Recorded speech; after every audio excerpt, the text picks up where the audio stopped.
dumelang, avushuni, goeiemorgen, goeiemiddag. What is it in Sean again? I'm not sure if it's Mamkase or Mangwanan, but one of the two. In Venda, it's what? The Macheron. Guys, hi, welcome back to my channel. For those who are new here, my name is Nolo, and today we are going to talk about traumas. Guys, I'm sorry if I'm depressing you all. I'm sorry if I come across as a sad person. It's just that time and I can't go alone. So rather, let's have these diary sessions. Guys, traumas, né? Can I just say that this is not aimed at anyone, because this involves certain people in my family, but hey, we're gonna talk about it. Guys, the older you get, the more you realize certain things about certain people. The more you discover that certain things were abuse, certain things are the reason why you behave or you react to. Certain things are triggers, right? Triggers that you didn't know that you had or you have.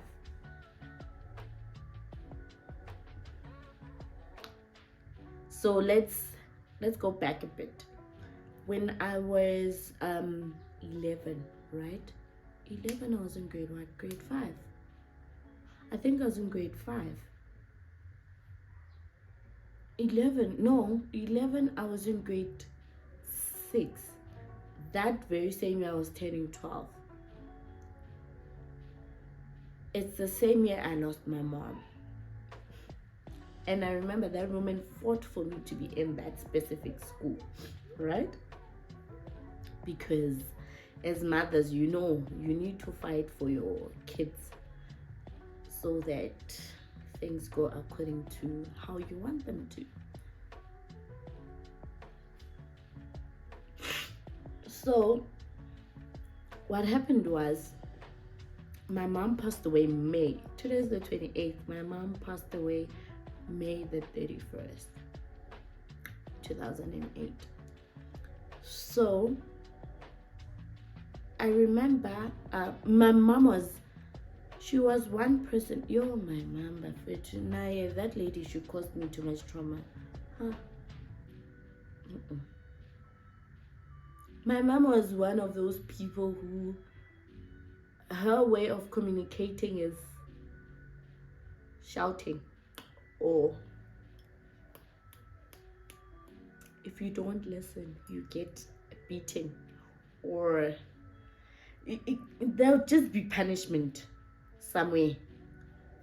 I think I was one of those kids in my street who would get a beating at least 3 times a week. And I'm not saying my mom was abusive, but she was. I feel like she was abusive, guys. No, there's no way. Why was she beating me so much? But in my previous video, I said that kids are naughty.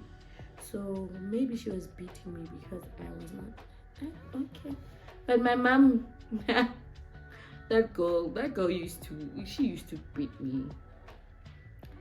And the week before, no, it's not even the week before, the week of her passing, right? I remember it was winterish, because 6 o'clock is already dark. 6 o'clock in the morning is still dark. 6 o'clock at night is dark. So I grew up with a very strict mom. That lady, when the sun sets, you must be at home. And she will not call you, even if you play until 7 at night. You must know when you get back, she's waiting for you. So I always knew when the sun sets, I need to go back home and take a bath and eat and go to sleep. So I'm prolonging this part because it came now as an adult. Now that I'm an adult, I remembered it, and I remembered it in an instant, and it shocked me. So at home we have 2, 3, 4. So you know those couches where it's two-seater, and then those individual ones, right? So the individual ones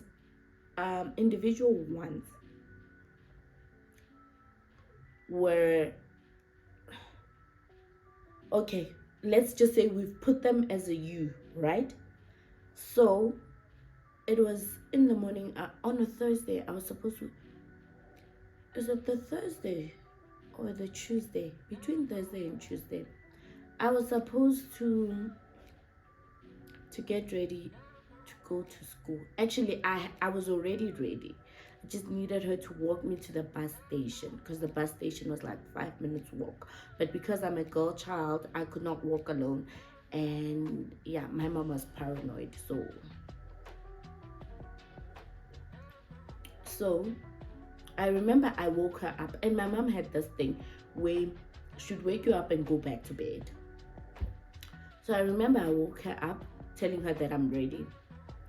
I had my bag and everything, and she got ready. She got dressed. As she was getting, she sat on the, guys, what do you guys call this thing? I don't know what this thing of the couch is called. Let's just say the hand of the couch. She sat on that thing, right? I remember I was opening the door. Literally, this is my mom. No, this is me. I'm opening the door. This is the door, right? My mom is sitting right here. So my mom is looking at me. I'm opening the door here. I remember feeling something go. I'm like, I turned.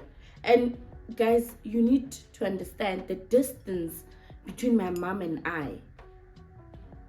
Guys, it's not even a step, man.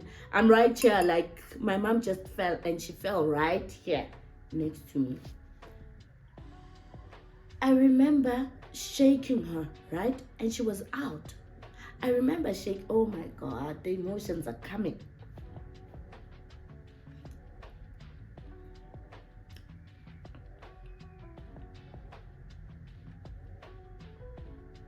I remember shaking her, and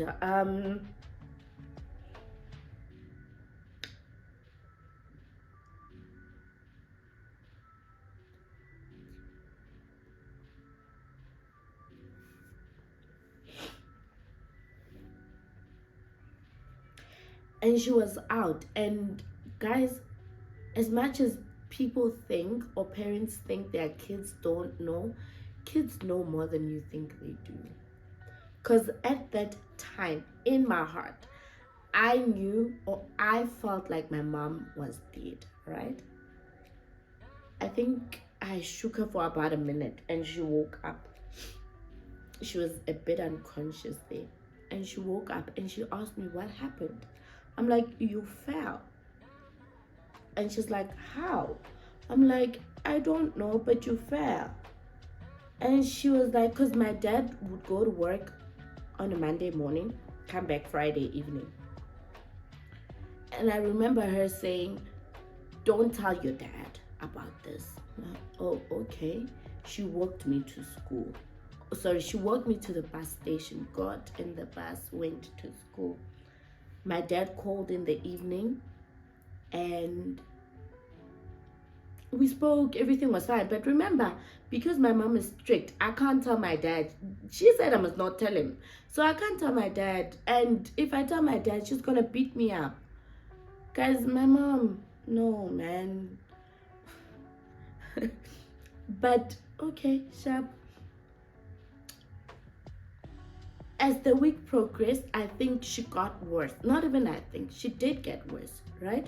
Because then I remember my aunt, one of my aunts, my mom's younger sister, came from work. She came straight to my house, and she was then taking care of my mom because my mom's health had dropped drastically. It was, woo, like,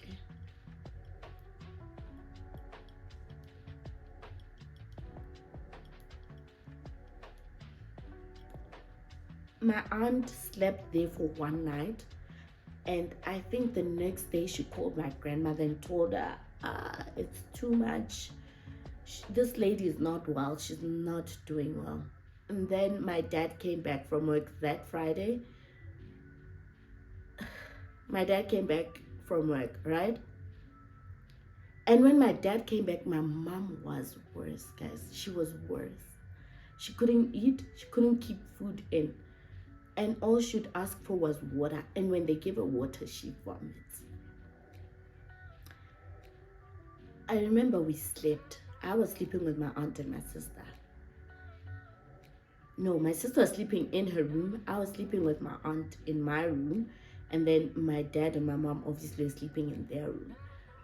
All I remember was we were woken up, rush job, like we were woken up in the middle of the night. And my dad used to drive this old car, a Ford Sapphire, and it used to give him problems, right? I remember our bags being packed and thrown in and into the car. And I remember when, oh God.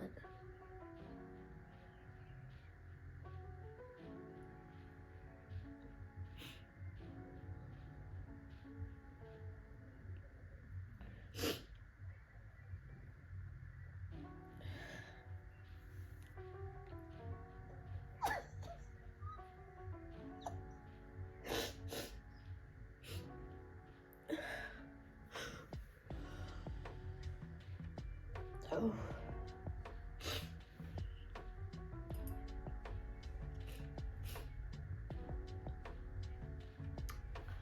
I remember, guys, when we were told to get in the car. Okay, my sister was already in the car. So my aunt was helping my dad with my mom, right? And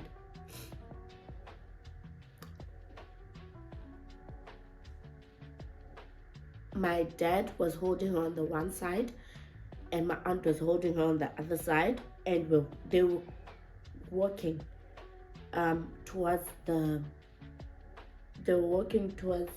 car, and I was holding the car door.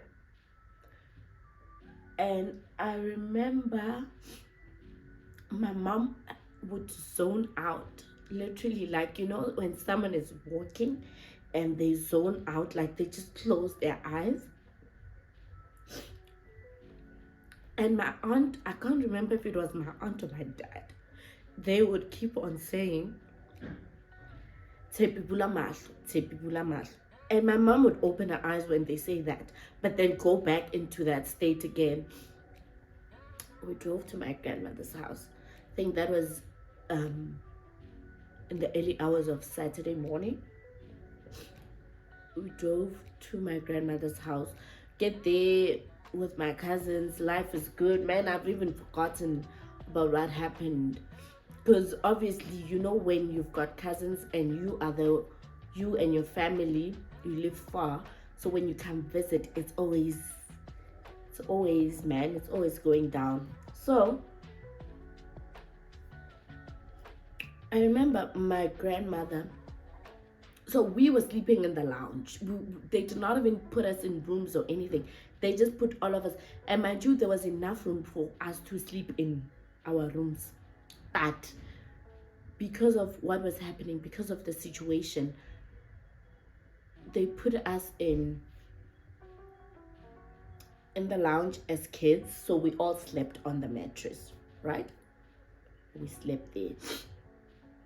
Woke up in the morning, My mom is not there, my dad is not there. My mom is not there, my dad is not there. My grandmother is not there. I'm left with my other aunts and my uncle. Fine, the day progresses, we all enjoying. Like, man, it's normal kid things that we do, right? Guys,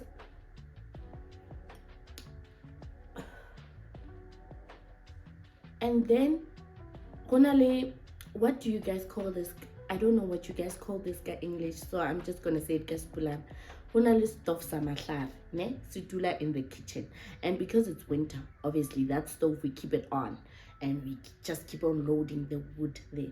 So we all sitting around the fire. And then I remember my dad coming in through the kitchen door. We had the car, obviously, but we did not go to the car. So my dad came in through the kitchen door, and I don't know who it was, but that person shut the door to the lounge, right? So we were all in the kitchen, and my dad's face, man, he looked, you know, when someone looks defeated. And guys, I'm only 11, turning 12. I don't know how I know this or how I knew this back then. And my dad, when he came in with my grandmother's brother, who happens to be my grandfather, obviously. So now, not grandfather as in my grandmother's brother. So now they came in, they sat down. And I remember asking my dad, where's my mom? As much as we didn't get along, but she was still my mom. I remember asking my dad, where's my mom? And my dad said, she's that side. She's in the lounge. She's okay. I was like, oh, okay, no problem. And then I see people are there's just movements, man. Like, it's just who busy. Like, people are up and down. And I remember my grandmother saying, why am I being called? Why is this old woman calling me? And then I went to the lounge and my grandmother sat me down. I sat right next to her and she held my hand and she said to me, Nolo, Baba said as Lorna. Like, what's happening? And she's like, Nolo, you saw that your mom was sick, right? I'm like, yeah.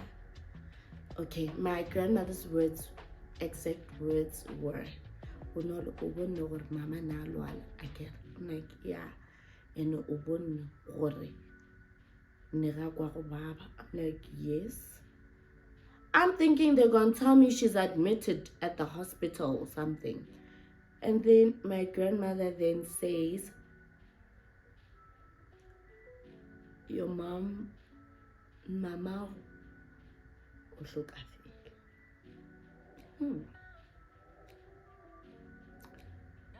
Okay, I cried, but my cry was not, I cried, and I think this is also something that needs to be changed in families, especially Black families, where when a child lets out her emotions, they are told not to because you need to.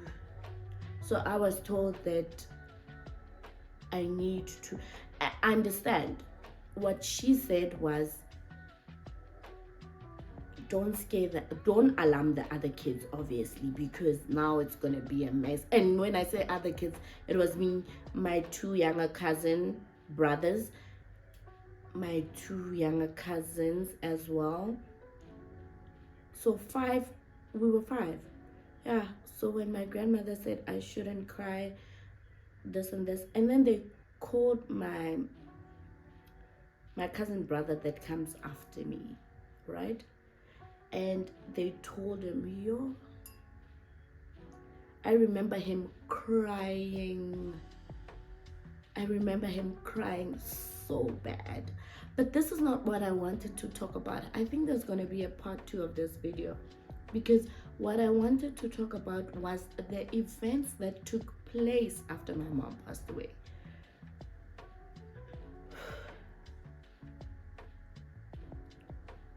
After my mom passed away, I moved and stayed with my grandmother, because my dad obviously can't live with us because he has to go to work. So now I'm dealing with change. I'm dealing with living with in a house, in a full household. I used to live with my mom and my sister during the week, and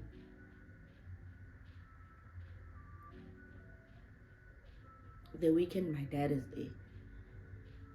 I went from knowing or living in a household of 4 people to living in a house of 9, 11 people. And that was difficult. And what was difficult about it also was the fact that you get to learn people for who they are. You get to see that people were pretending because your mom was there. People were pretending because you had someone who was protecting you, so they had no access to you. But now that they have access to you, they will show you who they are.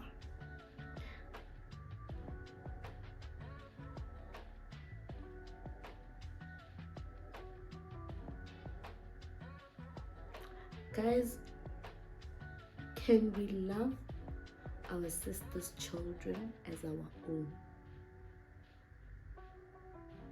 Because the things that I remember and the things that I've been put through are the very same things that make me say there are certain people in my family I don't think I'd ever forgive. I'll talk to you, we'll be fine, but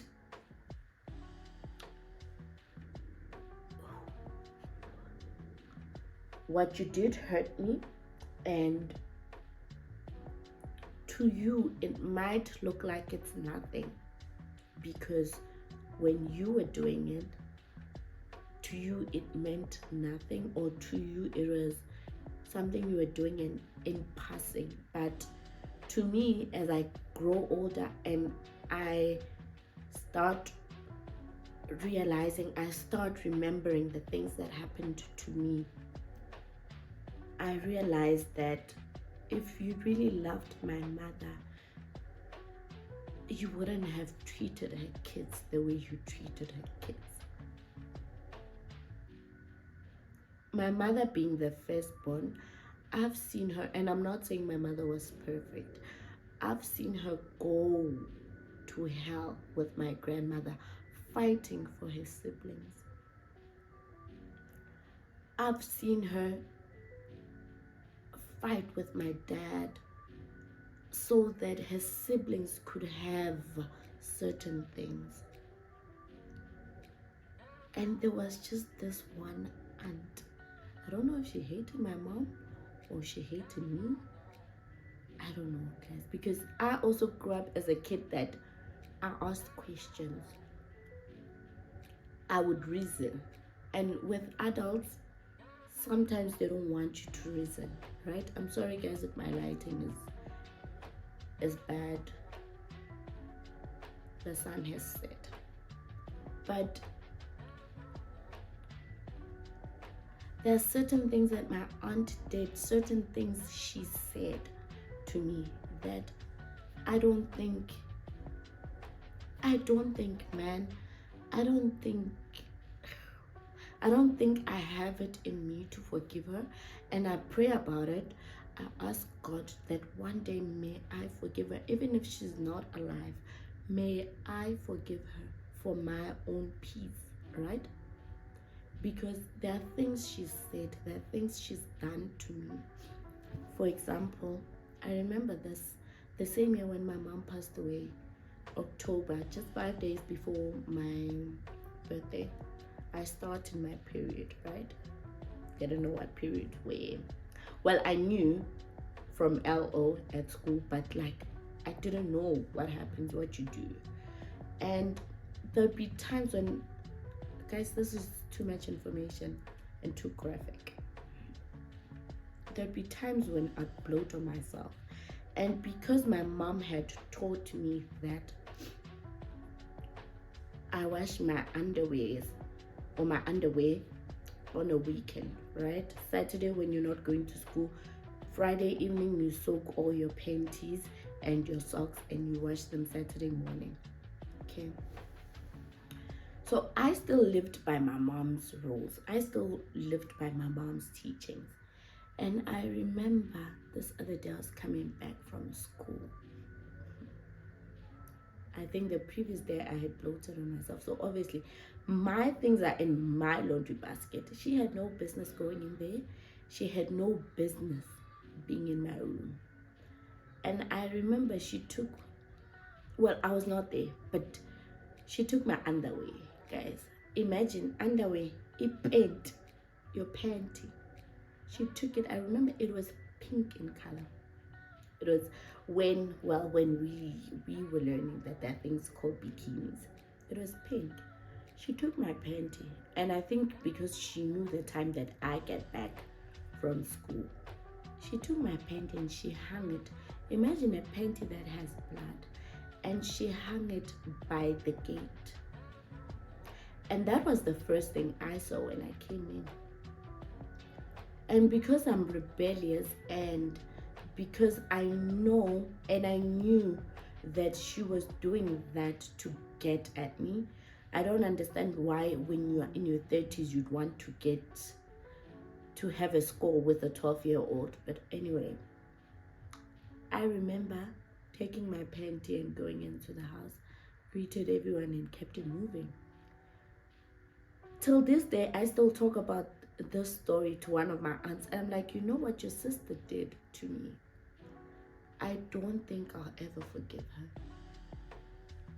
Because if you wanted to teach me as a mother, you don't take your child's intimate stuff and put it out there. Guys, my house is literally by the main street where all cars pass, main road. When you put my underwear by the gate, who are you showing? What are you showing to the people? What must happen?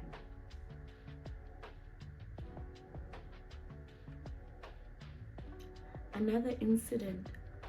So my mom's firstborn, who's my sister, was born with a hole in her heart, right? So according to doctors, she was only supposed to live, I think, up until 12. So she obviously could not do certain things. She was not able to speak. She couldn't walk. She couldn't bath herself. She couldn't talk. All these things. And I remember this other time my grandmother was not there. And this aunt I'm talking about, who I speak to now, and I tell her that what her sister did, I'll never forgive her. I remember this one time, guys, 12, 13. You can imagine how young I am. My sister was 6 years older than me. I remember my aunt, my grandmother wasn't there. So obviously if my grandmother is not there, the adult that's in the house is the one who's supposed to bath my sister when my sister wakes up. I remember her uttering these words and saying to me, I had told her my sister is awake, and I remember her saying to me,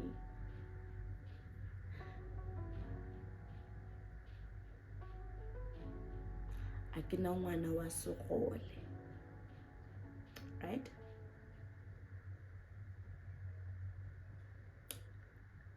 And basically my sister was not her responsibility and I should bath her.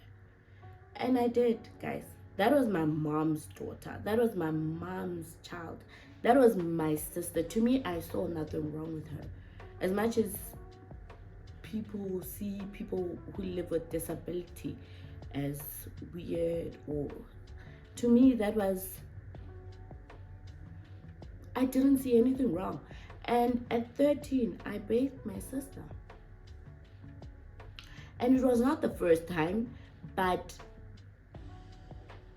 because I'm a child and there are other kids in the house, I just don't understand why I was treated differently, right? Why certain things were done to me but not done to other people. So hence I say, as you grow and you then realize that certain things that were done to you were actually abusive. Can I tell you, to this day, me and my aunt cannot sit and talk. We can sit if it's a family thing, if we're all together and we can talk. But we can never sit together, just the two of us, and talk. Because I have nothing to say to her. She has proven to me that she's not my mom. My mom, basically the care that she had for me, died the day my mom died.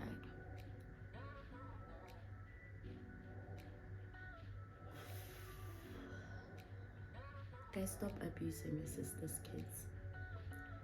Stop mistreating your sister's kids.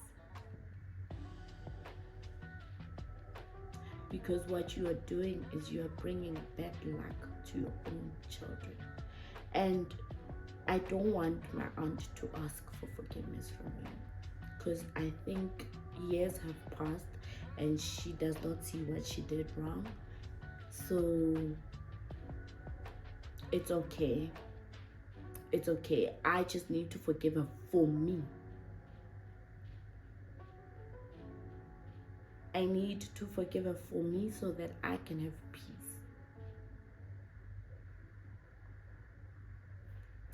Guys, I didn't mean to cry in this video. I was trying to have a chat. I'm sorry.